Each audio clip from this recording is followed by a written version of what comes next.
Some sad news in the NHL here, buddy. Let's start with, big Chris Simon. I've lost a couple guys that I played with. Wade Belak, who I absolutely loved, was one of my favorite teammates. Rick Rippon. Ripper was a great person, an absolute warrior on the ice. And we lost another warrior ups. 52 years old. Too young, man. Too young. And you did some research there that he was battling, CTE and had to file for bankruptcy and all that bad, shitty stuff that comes sometimes with the territory. But sad news, man. This guy was a warrior and his teammates loved him. And Brian Berard, who played with him, loved him. And I'm just sick of this stuff, man. Having to talk about it sucks.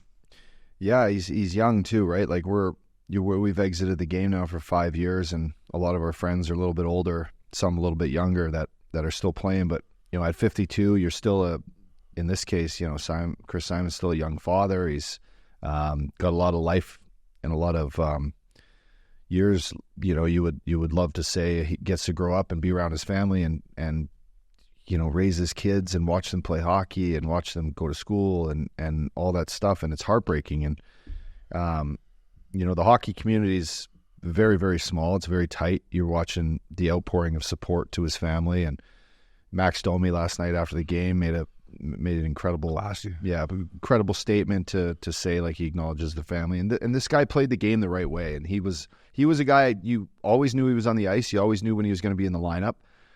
You never wanted to fuck around with him. And he had, Stanley Cup champ, had a great run with Calgary Flames in the playoffs against Tampa Bay Lightning in 2004. And, I lost my first captain ever in the NHL, Craig Johnson, I lost due to suicide. And I believe CTE had a little bit of a factor to play into that, obviously. But, we just hope that it's one thing to play our game and to play it the way. We don't want to change our game. Like, the hitting's down, fighting's down. They're hard on headshots now. Any sort of case in sport where it's a contact sport and your neck gets affected and your brain gets affected. I just want to see the sport not change, but I want to see the way these guys get care after the sport's done.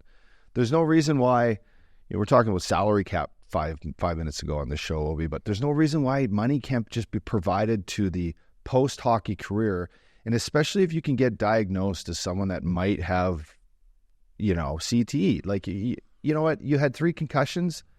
Your odds are probably 70 to 75, whatever the case may be. You should go on this protocol. And it should be everything from modernized stem cell treatments to hyperbaric treatments to therapy to